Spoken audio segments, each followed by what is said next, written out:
Hello students, welcome to my YouTube channel. मैं हूं अमित शर्मा और आज इस वीडियो में लेकर के आया हूं क्लास 10th का जो चैप्टर था लाइफ प्रोसेसेस, उसमें रेस्पिरेशन टॉपिक का नेक्स्ट पार्ट। पिछले वीडियो में हम लोगों ने पढ़ा रेस्पिरेशन के बारे में, टाइप्स ऑफ रेस्पिरेशन के बारे में, कंपैरिजन किया था हम लोगों ने रेस्पिरेशन और कंबशन के बीच में, रेस्पिरेशन और ब्रीदिंग के बीच में। आज की इस वीडियो में हम उसी टॉपिक रेस्पिरेशन को आगे कंटिन्यू करेंगे और आज जो इस वीडियो में हम लोग पढ़ेंगे वो है एटीपी। हाँ जी, energy currency of the cell, जिसको हम बोलते हैं एडेनोसिन ट्राइफॉस्फेट, और दूसरा एरोबिक रेस्पिरेशन इन ऑर्गेनिजम्स के अंदर एरोबिक रेस्पिरेशन कैसे होती है। ठीक है, तो आइए स्टार्ट करते हैं with the very first topic ATP. मैं यहां लिख देता हूं क्या, एटीपी एक्सपेंडेड फॉर्म में एडेनोसिन ट्राइफॉस्फेट। ठीक है, इसे energy currency of the cell भी बोला जाता है, energy currency of the cell. ठीक है, तो दोस्तों होता क्या है कि जब रेस्पिरेशन में जो फूड सेल ने ब्रेक किया, फर्दर रेस्पायर आउट किया, जिस फूड का ऑक्सीडेशन हुआ, उससे जो एनर्जी रिलीज होगी, उस एनर्जी का इस्तेमाल सेल करेगा एटीपी को सिंथेसाइज करने में। एनारोबिक रेस्पिरेशन में हम लोगों ने वहां पर पढ़ा था 2 molecules of ATP are generated, जबकि एरोबिक रेस्पिरेशन में हम लोगों ने पढ़ा 36 to 38 molecules of ATP are generated when oxidation of 1 molecule of glucose has taken place. ठीक है, तो ये चीज आपको ध्यान रखनी है, एटीपी कब सिंथेसाइज होगा, जब जो फूड के ऑक्सीडेशन से यानी कि रेस्पिरेशन से, जब रेस्पिरेशन प्रोसेस में जो एनर्जी रिलीज होगी, उस एनर्जी का इस्तेमाल करते हुए एटीपी को सिंथेसाइज किया जाएगा, एडेनोसिन ट्राइफॉस्फेट बनाया जाएगा। किससे? एडीपी और इनऑर्गेनिक फॉस्फेट से। तो रिएक्शन क्या होती है, एडीपी प्लस पीआई, हम ऐसे शो कर देते हैं। ठीक है, will give rise to ATP। ठीक है, ADP है एडेनोसिन डाइफॉस्फेट।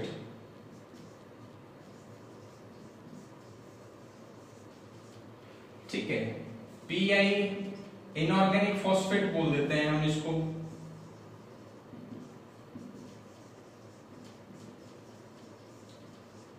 या H3PO4। ठीक है, और ये क्या बना है यहां पर, एडेनोसिन ट्राइफॉस्फेट।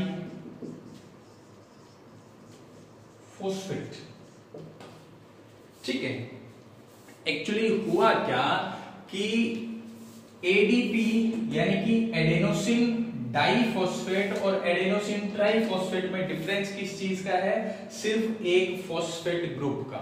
ठीक है, तो अल्टीमेटली होता क्या है कि रेस्पिरेशन में जब फूड को ऑक्सीडाइज किया जाता है तो उससे एनर्जी रिलीज होती है, और वो जो एनर्जी है वो किस में यूज होगी, that energy is used to form a bond. वो एनर्जी किस में इस्तेमाल होगी, एक बॉन्ड बनाए जाने के लिए इस्तेमाल की जाएगी, और वो बॉन्ड किसके बीच में बनेगा, एडीपी यानी कि एडेनोसिन डाइफॉस्फेट और इनऑर्गेनिक फॉस्फेट के बीच में। यानी कि ये जो इनऑर्गेनिक फॉस्फेट है, ठीक है, H3PO4, ये अपना फॉस्फेट ग्रुप एडीपी के ऊपर अटैच करेगा, तो वो जो बॉन्ड बना, उस बॉन्ड की फॉर्मेशन में वो एनर्जी यूज अप हो जाएगी। ठीक है, अब क्या बन गया, 2 फॉस्फेट इसके पास ऑलरेडी थे, डाइफॉस्फेट हम लोगों ने लिखा हुआ, एक और ऐड हो गया, तो क्या हो गया, ये एडेनोसिन ट्राइफॉस्फेट। ठीक है, और जो बॉन्ड बना वो एक हाई एनर्जी बॉन्ड है। ठीक है, जो एटीपी से एटीपी बनाने में जो बॉन्ड फॉर्म हुआ है by using energy released in oxidation of food, that bond is actually high energy bond. In future जब भी सेल में कहीं एनर्जी की जरूरत होगी, ठीक है, याद रखिए मेरी बात, मैं क्या बोल रहा हूं, इन फ्यूचर जब भी सेल में कहीं किसी काम को करवाने के लिए एनर्जी की जरूरत होगी, तो ये जो एटीपी है जो यहां ऐसे बना है, ठीक है, ये एटीपी ब्रेक कर दिया जाएगा किसमें, हम इसको रिवर्स कर देते हैं, इसमें इस एटीपी का ब्रेकडाउन हो जाएगा, क्या जनरेट हो जाएगा, एडीपी यानी कि एडेनोसिन डाइफॉस्फेट और इनऑर्गेनिक फॉस्फेट। अब क्या होगा कि जो एनर्जी उस बॉन्ड की फॉर्मेशन में यूज हुई थी, एब्जॉर्ब हुई थी, अब चूंकि वो बॉन्ड ब्रेक होगा तो वही एनर्जी वापस रिलीज कर दी जाएगी, और वो जो रिलीज एनर्जी है वो फिर सेल के अंदर कोई मस्कुलर कॉन्ट्रैक्शन, जैसे मसल सेल है वो कॉन्ट्रैक्ट करेंगे तो उसमें यूज होगा, या कोई दूसरी एक्टिविटी जिसमें एनर्जी चाहिए होगी, वो एनर्जी वहां उस वर्क को, उस फंक्शन को परफॉर्म करवाने के लिए यूज में आएगी। कब आएगी, जब एटीपी का ब्रेकडाउन होगा, ठीक है, तब, ठीक है। और ये जो हाई एनर्जी बॉन्ड है, इससे जो एनर्जी रिलीज होती है वो देखिए इज अप्रोक्सीमेटली 30.5 किलो जूल पर mole of ATP molecule. 30.5 kilo joule energy release होती है अगर हम 1 मोल एटीपी का ब्रेकडाउन करें और उससे एडीपी और इनऑर्गेनिक फॉस्फेट जनरेट करते हैं तो, ठीक है। अब आप समझ गए होंगे कि एटीपी को energy currency of the cell क्यों बोला जाता है, ठीक है, क्योंकि जो फूड की ऑक्सीडेशन में एनर्जी रिलीज होती है उसको स्टोर किया जाता है एटीपी की फॉर्म में, और फिर इसी एटीपी को जब भी पूरी बॉडी में या पूरे सेल में कहीं पर जरूरत हो तो एनर्जी की अगर कहीं पर भी जरूरत होगी तो इस एटीपी का ब्रेकडाउन होगा और उससे रिलीज होने वाली एनर्जी को यूज कर लिया जाएगा। That's why ATP is known as energy currency of the cell. I hope कि जो एटीपी है उसके बारे में आप लोगों को समझ में आया होगा। केमिकली अगर हम एटीपी की बात करें तो ये 3 चीजों से मिलकर के बना होता है। वैसे ये 10th क्लास के लेवल का नहीं है, लेकिन फिर भी थोड़ा सा इसका केमिकल स्ट्रक्चर मैं बता देता हूं, ठीक है। एटीपी जो है chemically consist of 3 components. First is ribose sugar,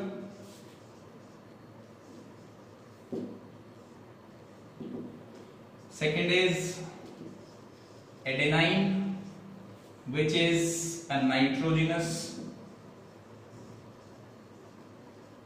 base, and the third one is phosphoric acid.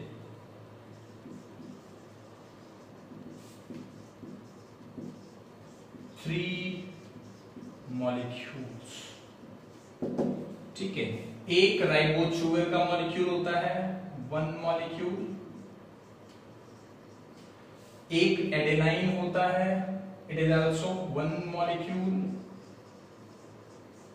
और जब आप एटीपी की बात करेंगे, ट्राइफॉस्फेट की बात करेंगे, तो 3 मॉलिक्यूल फॉस्फोरिक एसिड के इसमें जुड़े होते हैं, ठीक है। तब जाकर के एक एटीपी बनता है, ठीक है। तो आई होप कि एटीपी के बारे में आप लोगों को समझ में आया होगा। अब चलते हैं अपने नेक्स्ट टॉपिक पर, और वो है aerobic respiration in organisms. Aerobic respiration in organisms. तो सबसे पहले मैं लिख देता हूं यहां पर aerobic respiration in organisms। Organisms के अंदर एरोबिक रेस्पिरेशन कैसे होगी। देखिए स्टूडेंट्स, हम लोगों ने पिछले वीडियो में बात की थी, दो तरह की रेस्पिरेटरी मैकेनिज्म है, एक एनारोबिक जिसके लिए ऑक्सीजन की रिक्वायरमेंट नहीं है, दूसरी है एरोबिक रेस्पिरेशन जिसके लिए ऑक्सीजन का प्रेजेंट होना जरूरी है, कंपलसरी है। अगर ऑक्सीजन नहीं अवेलेबल होगी तो एरोबिक रेस्पिरेशन नहीं हो सकती। यानी कि aerobic respiration depends on oxygen gas. तो जो ऑर्गेनिजम्स एरोबिक रेस्पिरेशन शो करते हैं उनको ये चीज ध्यान में रखनी पड़ती है कि सफिशिएंट ऑक्सीजन इनटेक वो शो करते रहें, यानी कि उन्हें सफिशिएंट अमाउंट में ऑक्सीजन गैस अवेलेबल होती रहे। ठीक है, क्योंकि एरोबिक रेस्पिरेशन होती ही ऑक्सीजन की प्रेजेंस में है, इसलिए सफिशिएंट ऑक्सीजन का वहां प्रेजेंट होना जरूरी है ताकि ऑर्गेनिज्म एफिशिएंटली वर्क कर सके। ठीक है, तो अलग अलग तरह के ऑर्गेनिजम्स में गैसियस एक्सचेंज शो करने के लिए, या हम यूं बोले कि ऑक्सीजन को ऑब्टेन करने के लिए और रेस्पिरेशन में जो कार्बन डाइऑक्साइड रिलीज होगी उसको रिमूव करने के लिए स्पेसिफिक मेथोडोलॉजी जो है वो यूज की जाती हैं। अलग अलग तरह के बॉडी स्ट्रक्चर्स या ऑर्गन्स जो हैं उनके पास अवेलेबल हैं। ठीक है, तो हम तीन तरह के ऑर्गेनिजम्स के अंदर एरोबिक रेस्पिरेशन के लिए गैसेस का एक्सचेंज पढ़ेंगे अभी। सबसे पहले क्या है, मैं यहां लिख देता हूं, इन यूनिसेलुलर ऑर्गेनिजम्स लाइक अमीबा या डायटम्स हैं। ठीक है, अब क्या कंडीशन है, जो यूनिसेलुलर ऑर्गेनिज्म होंगे उनकी body consist of a single cell. उनकी बॉडी में प्रेजेंट ही क्या है, सिंगल सेल प्रेजेंट है। उनकी बॉडी के ऊपर कोई आउटर स्किन या बार इस तरह का कोई स्ट्रक्चर प्रेजेंट नहीं होता। पूरी बॉडी सिर्फ एक सेल से बनी है और सेल की जो आउटर लेयर होगी वही उस ऑर्गेनिज्म की भी बॉडी सरफेस है, यानी कि प्लाज्मा मेम्ब्रेन। इन यूनिसेलुलर ऑर्गेनिजम्स लाइक अमीबा या पैरामीशियम या डायटम्स या डायनोफ्लैजिलेट्स, प्लाज्मा मेम्ब्रेन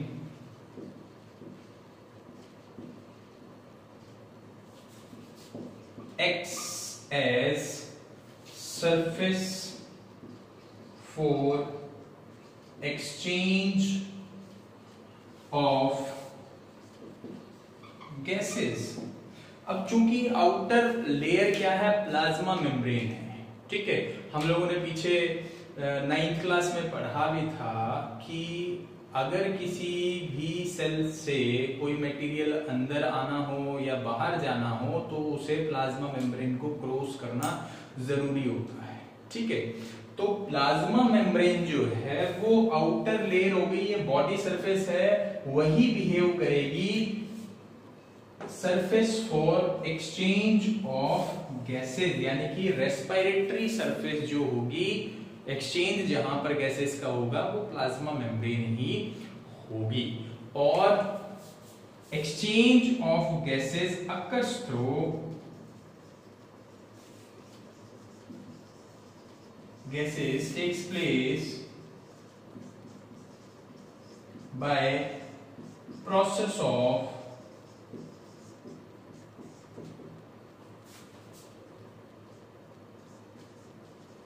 डिफ्यूजन।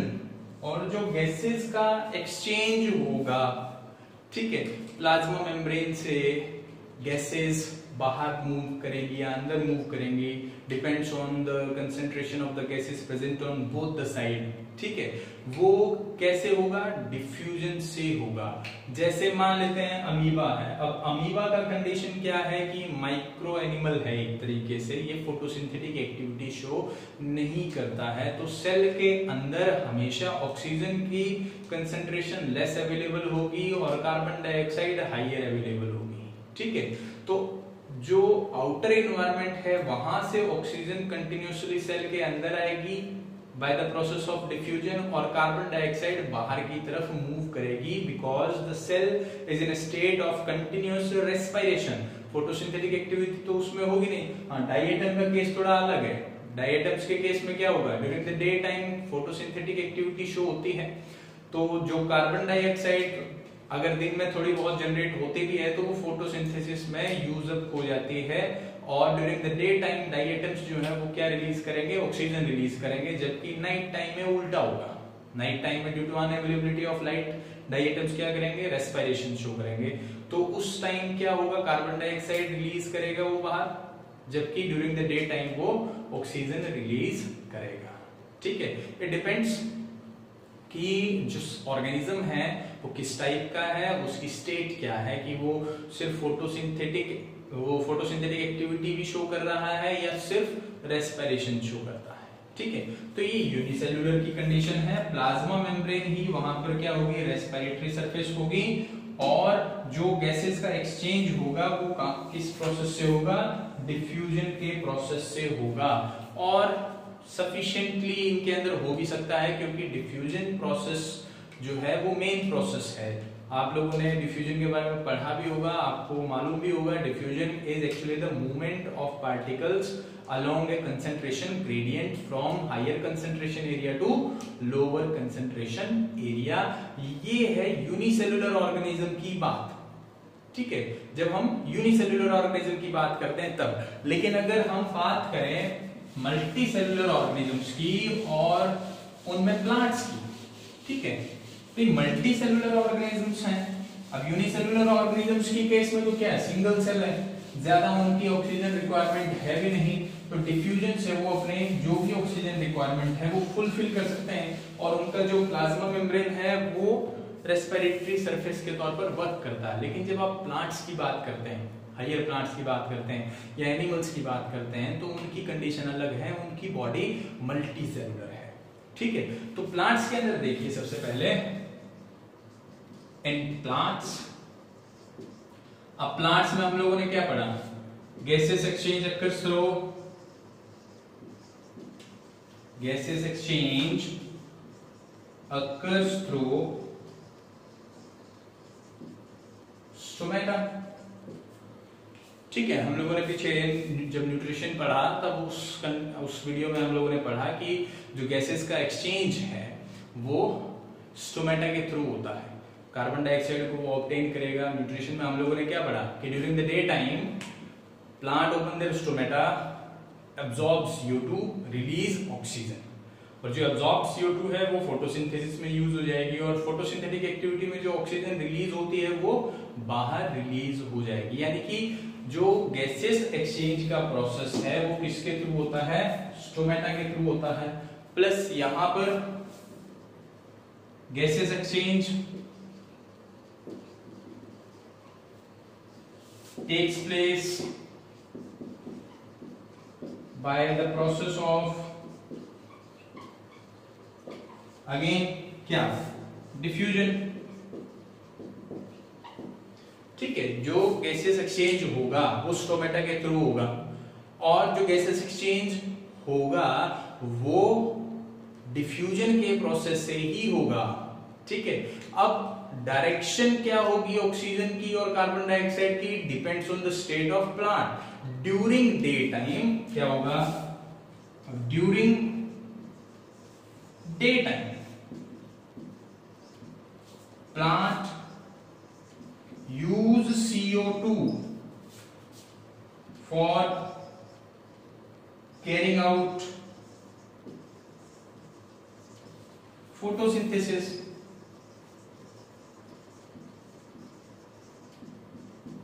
ठीक है, अब मान लिया हम लोगों ने कि प्लांट की बॉडी का हर सेल फोटोसिंथेटिक नहीं है। ठीक है, सिर्फ लीव्स या ग्रीन पार्ट्स में फोटोसिंथेटिक सेल हैं, rest of the cells show respiration during the day time also. ठीक है, तो ड्यूरिंग द डे टाइम जो रेस्पिरेशन वहां होती है उसमें रिलीज होने वाली carbon dioxide generally plant use कर लेता है फॉर फोटोसिंथेसिस।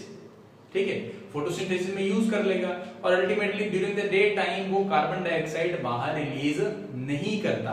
उल्टा फोटोसिंथेसिस में प्रोड्यूस होने वाले ऑक्सीजन जो है instead release oxygen produced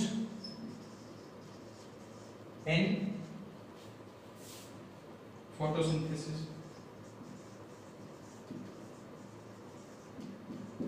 during the day time plant carbon dioxide बाहर रिलीज नहीं करता जबकि ऑक्सीजन रिलीज करता है जो कि फोटोसिंथेसिस में प्रोड्यूस होती है।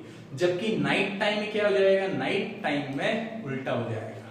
ठीक है, अब चूंकि फोटोसिंथेटिक एक्टिविटी हो नहीं रही होती, पूरी प्लांट बॉडी क्या प्रोड्यूस कर रही होती है, कार्बन डाइऑक्साइड, क्योंकि पूरे प्लांट बॉडी के सेल्स में रेस्पिरेटरी एक्टिविटी चल रही है तो प्रोड्यूस क्या हुई, carbon dioxide. So the plant use और absorb oxygen during night time and release carbon dioxide. ठीक है, सो प्लांट, ऊपर लिख देता हूं मैं इसको,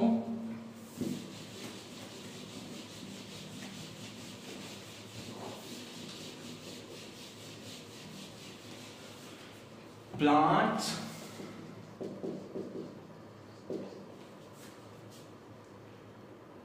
during night time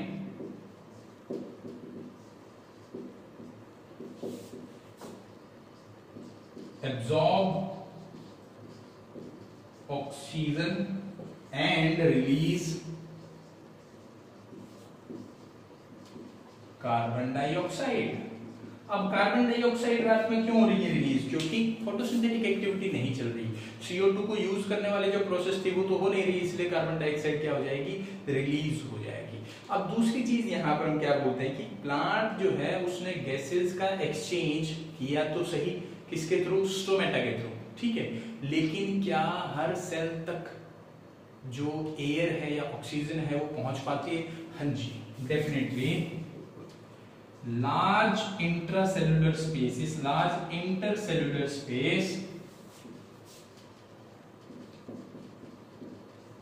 present in between the plant cells।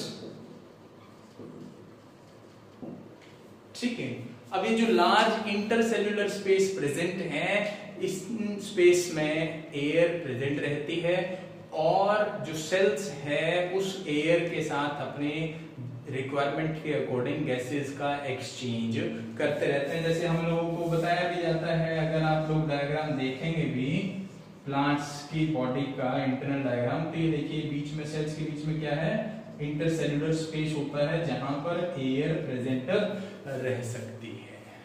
ठीक है, लीव्स के अंदर ये जो स्पेस है स्पॉन्जी पैरेन्काइमा में थोड़ा सा ज्यादा होता है।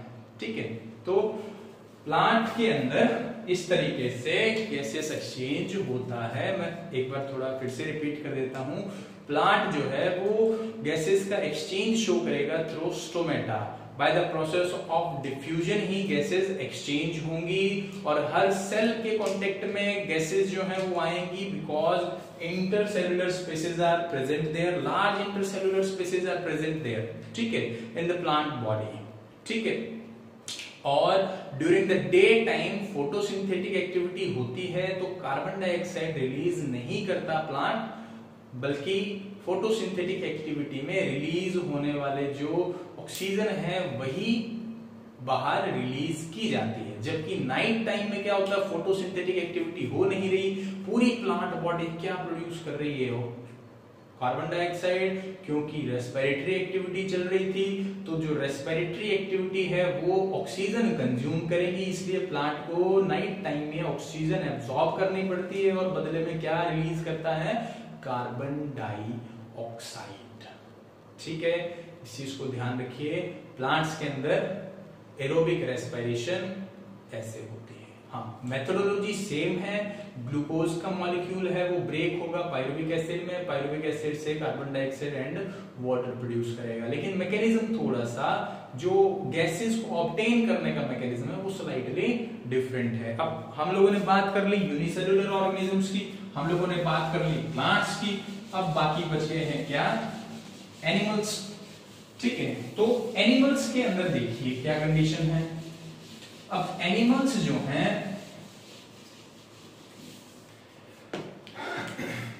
इन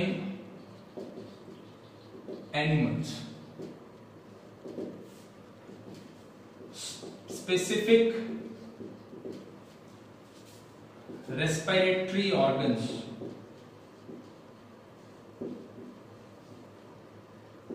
are present in different organisms or different animals, लिखिए सीधा, different animals for obtaining oxygen from air. अलग अलग तरह के एनिमल्स हैं।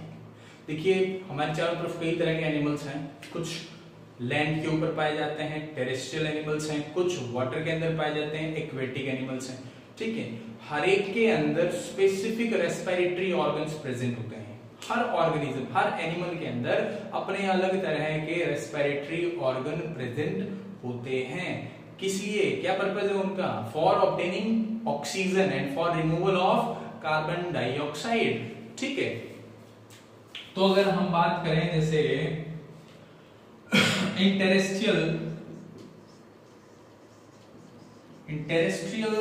Animals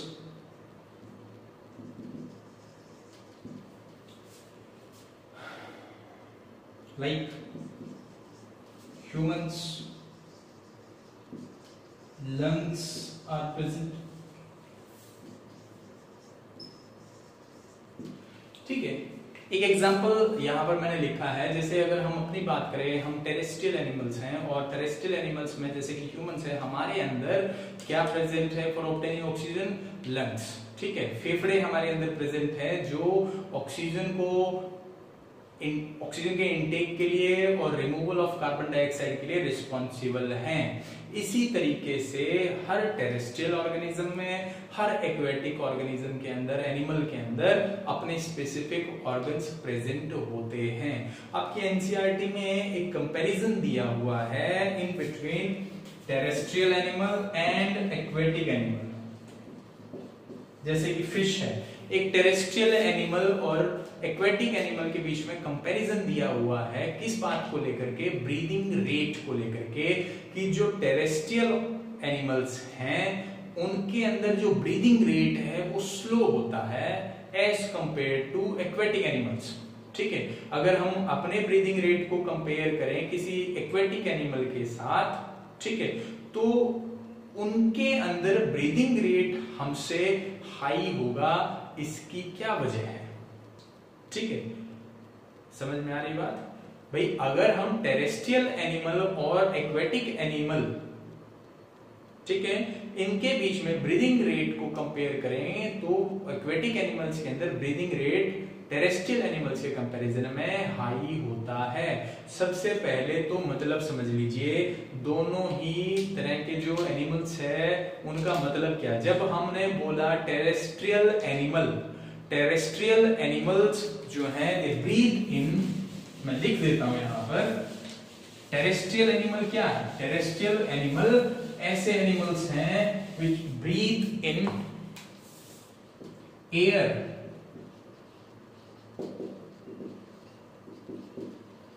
Terrestrial animals breathe in air। ठीक है, तो जैसे हम हैं, हमने एयर में प्रेजेंट ऑक्सीजन को ऑब्टेन कर लिया और एयर में ही कार्बन डाइऑक्साइड को रिलीज कर दिया। ठीक है, जबकि एक्वेटिक में क्या होगा? Aquatic animals absorb oxygen dissolved in water. ठीक है, तो aquatic animal absorb oxygen dissolved in water. Water के अंदर डिसॉल्व्ड स्टेट में जो ऑक्सीजन होगी वो उसे यूज करता है। ठीक है, अब देखिए क्या कंडीशन है।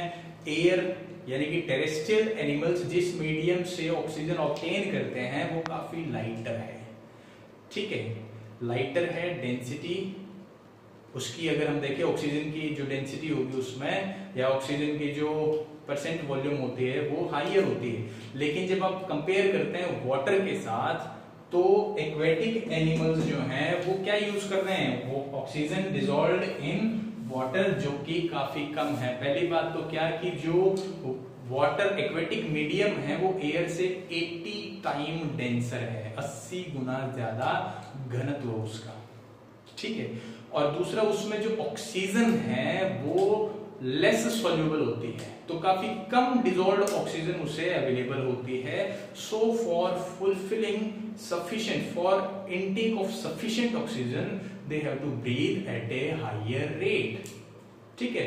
तो एक्वेटिक एनिमल्स को ज्यादा फास्टर ब्रीदिंग शो करनी पड़ती है, क्यों? क्योंकि oxygen availability in dissolved state in water is very less, ठीक है, काफी कम, very low amount of oxygen is found dissolved in water, ठीक है। That's why the aquatic animals have to breathe faster for obtaining sufficient amount of oxygen. Clear है? I hope ये question का जो फंडामेंट है इसको आपको क्लियर हुआ होगा, इसका जो बेसिस है, ठीक है, कि किस बेसिस पर हम ये बोल सकते हैं कि टेरेस्ट्रियल एनिमल्स जो हैं अगर हम उनको कंपेयर करेंगे एक्वेटिक से तो एक्वेटिक में ब्रीदिंग फास्टर क्यों है, ठीक है, क्योंकि वाटर डेंसर है, उसमें अवेलेबिलिटी ऑफ ऑक्सीजन कम होती है, डिसॉल्व्ड ऑक्सीजन, ठीक है, तो उनको ज्यादा जल्दी सांस लेना पड़ता है, एक चीज, ठीक है। अब देखिए दूसरे कंडीशन में अगर हम बात करें ये डिफरेंट ऑर्गेनिजम्स के अंदर different animals have different structures, different animals have different structures for gases exchange,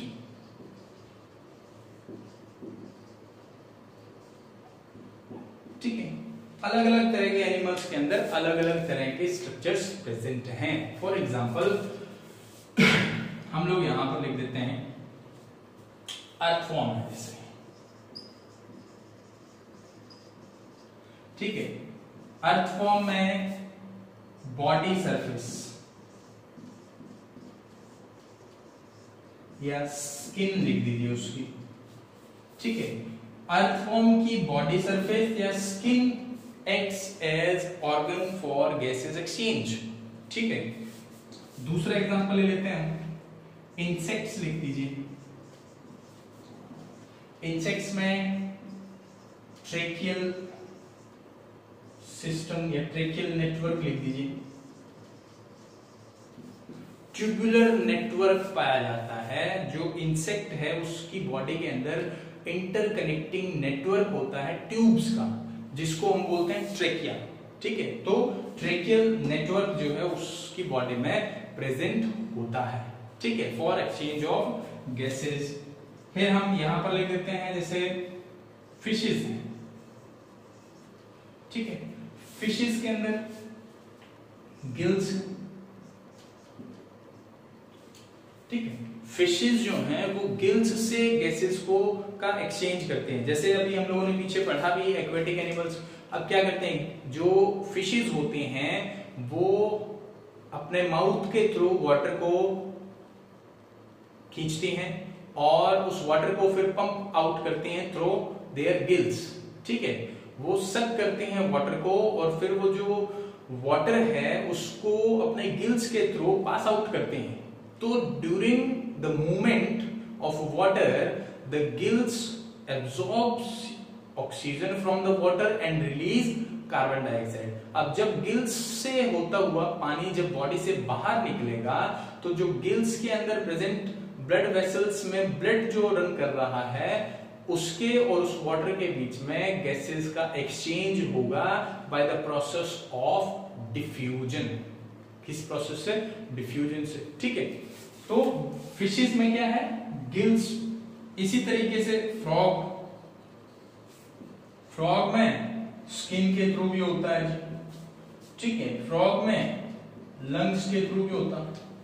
और अगर आप टेडपोल स्टेज की बात करेंगे तो उसमें गिल्स मिलते हैं, ठीक है। फ्रॉग की टेडपोल स्टेज में गिल्स प्रेजेंट होते हैं। एडल्ट स्टेज में वो स्किन के थ्रू एक्सचेंज कर सकता है गैसेस को, वो लंग्स के थ्रू एक्सचेंज कर सकता है, और इवन एक और नाम है बक्कोफेरेंजियल कैविटी, वो उसके थ्रू भी गैसेस को एक्सचेंज करवा सकता है। इसके अलावा जैसे बर्ड्स हैं या मैमल्स हैं, including humans, they have lungs, उनके अंदर क्या प्रेजेंट है फॉर गैसेस एक्सचेंज? लंग्स हैं, ठीक है। लंग्स हैं बॉडी के अंदर। एक चीज और ध्यान में रखने वाली है कि मल्टीसेलुलर ऑर्गेनिजम्स के अंदर इस तरह के जो स्ट्रक्चर्स हैं ये जनरली बॉडी के अंदर प्रेजेंट होते हैं। अगर हम स्किन की बात छोड़ दें तो most of the structure these are generally either they are well protected और प्रेजेंट इनसाइड द बॉडी, ठीक है। या तो वो अच्छे तरीके से प्रोटेक्टेड होंगे या फिर वो बॉडी के अंदर ही प्रेजेंट होंगे, तो प्रोटेक्शन अपने आप ही हो जाती है एक्सटर्नल एनवायरनमेंट से, ठीक है। अब देखिए यहाँ पर इन सभी स्ट्रक्चर्स, ये डिफरेंट स्ट्रक्चर्स हैं अलग अलग तरह के एनिमल्स के अंदर, ठीक है। इन सभी में एक कुछ जो बातें होंगी वो आपको कॉमन देखने को मिलेगी, यानी कि जब आप रेस्पिरेटरी सरफेस की बात करेंगे, ठीक है, तो उसके कुछ फीचर्स हैं जो वहां पर प्रेजेंट होते हैं, ठीक है। कोई भी सरफेस एक्ट कर सकती है रेस्पिरेटरी सरफेस के तौर पर अगर वो इन फीचर्स, अगर ये फीचर्स उसमें प्रेजेंट होंगे। फीचर्स ऑफ रेस्पिरेटरी सरफेसेस, ठीक है भाई। इतने सारे हम लोगों ने स्ट्रक्चर पढ़े, अलग अलग तरह के एनिमल्स के अंदर अलग अलग तरह के स्ट्रक्चर प्रेजेंट है। किसी में लंग्स प्रेजेंट है, किसी में गिल्स प्रेजेंट है, किसी में स्किन के थ्रू हो रहा है, किसी में ट्रैकिया के थ्रू हो रहा है, ठीक है। तो इन सभी में कुछ तो कॉमन होता होगा जिसकी वजह से ये सब जो स्ट्रक्चर्स हैं अलग अलग होने के बावजूद गैसेस का एक्सचेंज शो करवा रहे हैं, ठीक है। तो कुछ फीचर्स होने चाहिए किसी भी सरफेस को रेस्पिरेटरी सरफेस की तरह बिहेव करने को लेकर के कुछ फीचर्स बताए गए हैं। क्या? 4 फीचर्स हैं जो आपको ध्यान में रखने हैं, ठीक है। सबसे पहले it should be thin,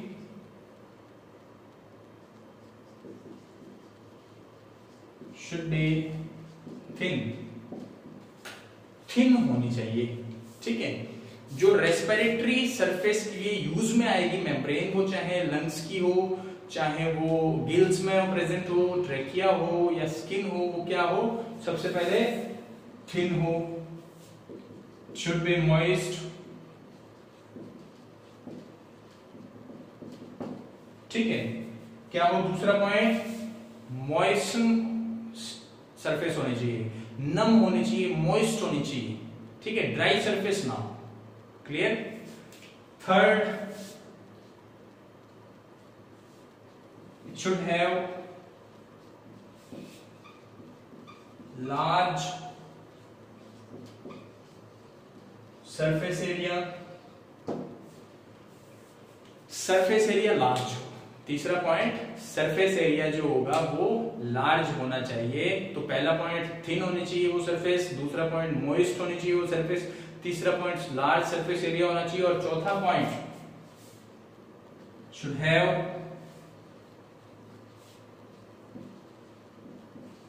rich blood supply. और उसके पास क्या प्रेजेंट होनी चाहिए? रिच ब्लड सप्लाई प्रेजेंट होनी चाहिए। वहां पर ब्लड कैपिलरीज का एक अच्छा खासा नेटवर्क होना चाहिए, क्योंकि अल्टीमेटली एक्सचेंज होना किस किस के बीच में है?